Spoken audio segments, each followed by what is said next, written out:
ഇന്നൊരു beef fry ആണ് തയ്യാറാക്കുന്നത്. ഇതൊരു ഡ്രൈ ഫ്രൈ അല്ല, അല്പം ഗ്രേവിയോട് കൂടിയിട്ടുള്ള ഒരു ഫ്രൈ ആണ്. അതിനാവശ്യമായിട്ടുള്ള ingredients: 1 kilogram beef, 2 table spoon മുളക് പൊടി, 1 ടീസ്പൂൺ മഞ്ഞൾപ്പൊടി, 1 ടീസ്പൂൺ പെരിഞ്ചീരകം പൊടിച്ചത്, 1/2 ടീസ്പൂൺ കുരുമുളക് പൊടി,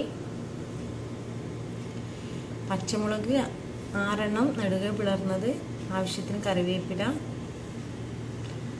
ഒരു വലിയ കഷ്ണം ഇഞ്ചി, 8 അല്ലി വെളുത്തുള്ളി, 1/2 കപ്പ് ചുവന്നുള്ളി. ഇത് ലാസ്റ്റ് വഴറ്റാനുള്ള സവാളയാണ്. ഒരിടത്തരം സവാള സ്ലൈസ് ചെയ്തത്, 4 പച്ചമുളക് സ്ലൈസ് ചെയ്തത്, ആവശ്യത്തിന് കറിവേപ്പില, 1/2 ടീസ്പൂൺ കുരുമുളക് പൊടി, 2 ടേബിൾ സ്പൂൺ വെളിച്ചെണ്ണ, ആവശ്യത്തിന് ഉപ്പ്. ഇനി നമുക്ക് ആദ്യം ഇഞ്ചിയും വെളുത്തുള്ളിയും ചുവന്നുള്ളിയും ഒന്ന് ചതച്ചെടുക്കാം.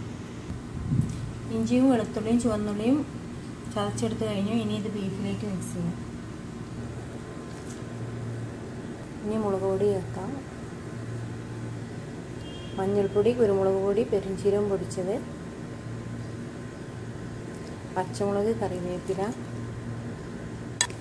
ആവശ്യത്തിന് ഉപ്പ്. ഇനി നമുക്കിതൊന്നും കൈകൊണ്ട് നന്നായി മിക്സ് ചെയ്യാം.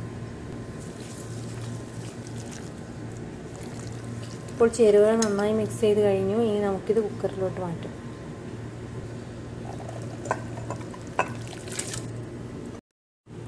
ഇനി നമുക്ക് കുക്കർ മൂടി വെച്ച് വേവിക്കാം.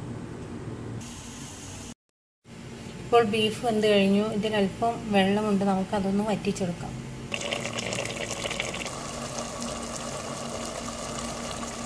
ഇപ്പോൾ ബീഫിലെ വെള്ളമെല്ലാം വറ്റി തുടങ്ങി. ഇനി നമുക്ക് സ്റ്റവ് ഓഫ് ചെയ്യാം.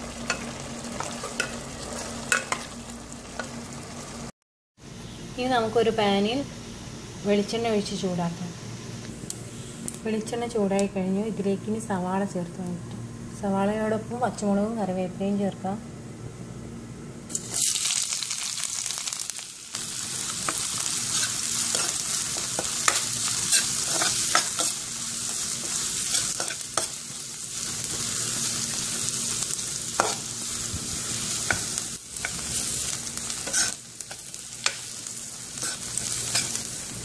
ഇപ്പോൾ സവാള ആവശ്യത്തിന് വഴന്നു കഴിഞ്ഞു. ഇനി ഇതിലേക്ക് നമുക്ക് തയ്യാറാക്കി വെച്ചിരിക്കുന്ന ബീഫ് ചേർക്കാം. ബീഫ് ചേർക്കുന്നതിന് മുമ്പായി നമുക്കിതിലേക്ക് 1/2 ടീസ്പൂൺ കുരുമുളക് പൊടി ചേർക്കാം. ഇനി നമുക്കിതിലേക്ക് ബീഫ് ചേർക്കാം.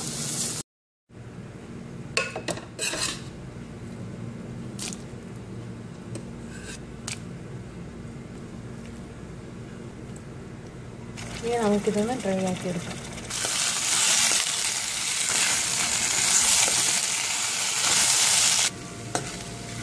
ഇപ്പോൾ ഇത് ഡ്രൈ ആയി കഴിഞ്ഞു. ഇനി നമുക്കിതിലേക്ക് അല്പം വെളിച്ചെണ്ണ, 1 ടീസ്പൂൺ വെളിച്ചെണ്ണ മതി.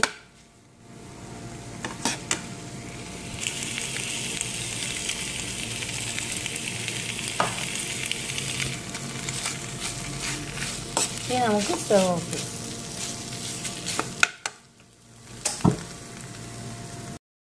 ബീഫ് ഫ്രൈ തയ്യാറായി കഴിഞ്ഞു. എല്ലാവരും ഇത് ട്രൈ ചെയ്ത് നോക്കണം.